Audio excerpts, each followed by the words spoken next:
Hi friends, welcome to my Rakshitha channel. இன்றைக்கி நம்ம channel என்ன பார்க்க போகிறோன்னா, இட்லி தோசைக்கு சைட் டிஷ்ஷான ஒரு கிரேவி தான் பார்க்க போகிறோம். இது வந்து நான் ஒரு ரோட்டு கடையில் வந்து சாப்பிட்டேன். அப்போ எனக்கு ரொம்ப பிடிச்சிருந்துச்சு. அதனால் இதை உங்களுக்கு நான் ஷேர் பண்ணுறேன். அவங்கக்கிட்ட கேட்டு உங்களுக்கு இதை நான் ஷேர் பண்ணுறேன். நான் ஒரு முறை ட்ரை பண்ணி பார்த்துட்டு தான் உங்களுக்கு ஷேர் பண்ணுறேன். நீங்களும் ஒரு முறை ட்ரை பண்ணி பாருங்கள். உங்களுக்கு பிடிச்சிருந்தா அதுக்கப்புறம் நீங்கள் வந்து உங்களோட கருத்தை கமெண்ட்டில் சொல்லுங்கள். வாங்க இப்போ தேவையான பொருட்கள் பார்க்கலாம். நான் வந்து ஒரு வெங்காயம், ஒரு தக்காளி கட் பண்ணி வச்சுருக்கேன் மீடியம் சைஸில். ஒரே ஒரு பச்சை மிளகாய் எடுத்துருக்கு, கொஞ்சமாக சோம்பு, கொஞ்சமாக கருவேப்பிலை, கொத்தமல்லி எடுத்துருக்கு. அப்புறம் இஞ்சி பூண்டு பேஸ்ட்டும், பெப்பர் வந்து நான் வறுத்து அரைச்சி வச்சுருக்கேன். உங்கள்கிட்ட பையனாக நல்லா தூளாக அரைக்க முடிஞ்சால் அரைச்சி எடுத்துக்கோங்க. நான் கொஞ்சமாக அரைச்சதுனால இது தூளாக அரையல. அதுக்கப்புறம் வந்து கரம் மசாலா எடுத்திருக்கேன். இதுக்கப்புறம் சில்லி பவுடரும் தனியா பவுடரும் கொஞ்சம் தேவைப்படும். வாங்க எப்படி செய்யறதுன்னு பார்க்கலாம். இப்போ பாருங்கன்னா, ஸ்டவ் பற்ற வச்சு ஒரு கடாய் வச்சு தேவையான அளவுக்கு எண்ணெய் சேர்த்துக்கிட்டேன். எண்ணெய் காய்ஞ்சதும் கடுகு சேர்த்துக்கிட்டேன். அதோடு நம்ம எடுத்து வச்சுருக்க சோம்பு சேர்த்துக்கலாம். கடுகும் சோம்பும் வெடிச்சதுக்கப்புறம் நம்ம வெங்காயமும் பச்சை மிளகாயும் சேர்த்துக்கலாம். சேர்த்து நல்லா வதக்கிக்கலாம். இதோடவே கருவேப்பிலை, கொத்தமல்லி கூட சேர்த்து வதக்கிக்கலாம். நான் வந்து இப்போ வதக்க போகிறது கிடையாது. தக்காளி போட்டதுக்கப்புறம் தான் நான் வந்து கருவேப்பிலை, கொத்தமல்லி சேர்க்க போகிறேன். நீங்கள் இப்போ சேர்க்கறதுனாலும் சேர்த்துக்கலாம். இப்போ பாருங்கள், வெங்காயம் கண்ணாடி பதம் வந்துடுச்சு. இந்த டைமில் நாம் தக்காளி சேர்த்துக்கலாம். வெங்காயம் ரொம்ப அது வதங்கணும்னு அவசியம் இல்லை. இப்போ இதோட கொத்தமல்லி, கருவேப்பிலையும் சேர்த்துக்கலாம். சேர்த்து நல்லா வதக்கிக்கோங்க. தக்காளி மட்டும் நல்லா குழைவாக வேகணும். இந்த டைமில் கல் உப்பு கொஞ்சம் சேர்த்துக்கோங்க. நல்லா வதங்கும் அப்போ தான்.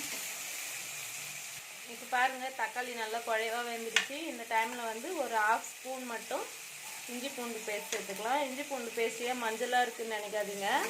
நான் வந்து மிக்சியில் நல்லா நிறைய சேர்த்து அரைச்சி ஃப்ரிட்ஜில் ஸ்டோர் பண்ணி வச்சுக்குவேன். அதில் வந்து கொஞ்சம் மஞ்சள்தூள் சேர்த்தா நல்லாயிருக்கும், கெட்டு போகாது சீக்கிரம். அதனால தான் நான் மஞ்சள்தூள் சேர்த்து அரைச்சி வச்சுருக்கேன். நீங்களும் அந்த மாதிரி ட்ரை பண்ணி பாருங்கள். ஒரு முறை இஞ்சி பூண்டு நல்லாயிருக்கும், கொஞ்ச நாள் ஆனாலும் கெடாது.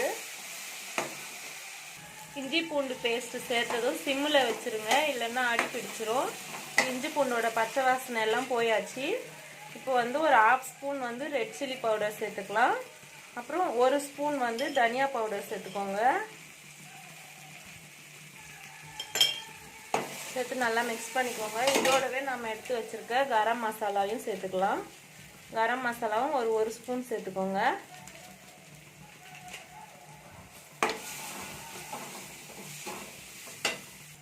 இப்போ பாருங்கள், இதோடவே மிளகுத்தூளும் நம்ம சேர்த்துக்கலாம். நான் 1 ஸ்பூன் சேர்த்துருக்கேன். நான் ஏற்கனவே சொன்னது தான், இது வந்து கொஞ்சம் குறைன்னு அரைச்சி வச்சுருக்கேன்னா, நீங்கள் வந்து நல்லா பைனாக அரைச்சி வச்சுக்கோங்க. தண்ணி சேர்க்காமல் அரைக்கணும். நான் கொஞ்சமாக அரைச்சதுனால மிக்சியில் அறுபடலை. இப்போ பாருங்கள், எல்லாம் சேர்த்து மிக்ஸ் பண்ணதுக்கப்புறம் கிரேவிக்கு தேவையான அளவு தண்ணி நம்ம சேர்த்துக்கலாம். இந்த கிரேவி வந்து ரொம்ப தண்ணியாகவும் இருக்கக்கூடாது, ரொம்ப கெட்டியாகவும் இருக்கக்கூடாது. நீங்கள் பார்த்து திட்டமாக சேர்த்துக்கோங்க தண்ணி. இப்போ பாருங்கள், இந்த டைமில் வீட்டில் அரைச்ச குழம்பு பொடி வந்து 1 ஸ்பூன் சேர்த்துக்கோங்க. நல்லா டேஸ்ட் கொடுக்கும்.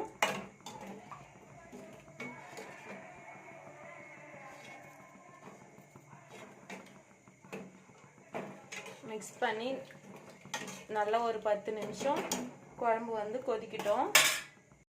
இப்போ பாருங்கள், கிரேவி நல்லா 5 நிமிஷமாக நல்லா கொதிச்சிடுச்சு. இப்போ இந்த டைமில் வந்து நான் வெறும் தேங்காய் வந்து விழுதாக அரைச்சி வச்சுருக்கேன்.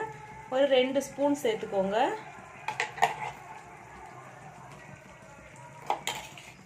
ரெண்டு ஸ்பூன் சேர்த்ததுக்கப்புறம் நல்லா மிக்ஸ் பண்ணி இன்னும் ஒரு 5 நிமிஷம் நல்லா கொதிக்கிட்டோம். அவ்வளோதான் ஃப்ரெண்ட்ஸ். இன்னொரு 5 நிமிஷம் கொதிச்சதுக்கப்புறம் காட்டுறேன் எப்படி இருக்குன்னு பாருங்கள். அவ்வளோதான் ஃப்ரெண்ட்ஸ், தேங்காய் சேர்த்து 5 நிமிஷம் நல்லா கொதிச்சிடுச்சு. நம்மளோட கிரேவி ரெடி ஆயிடுச்சு. சூப்பரான ஒரு சிம்பிளான ஒரு டிஃபன் கிரேவி ரெடி ஆயிடுச்சு ஃப்ரெண்ட்ஸ். நீங்களும் ஒரு முறை ட்ரை பண்ணி பாருங்கள். உங்களுக்கு பிடிச்சிருந்தா லைக் பண்ணுங்கள், ஷேர் பண்ணுங்கள், கமெண்ட் பண்ணுங்கள், மறக்காமல் சப்ஸ்கிரைப் பண்ணுங்கள். தேங்க்யூ ஃப்ரெண்ட்ஸ், பாய்.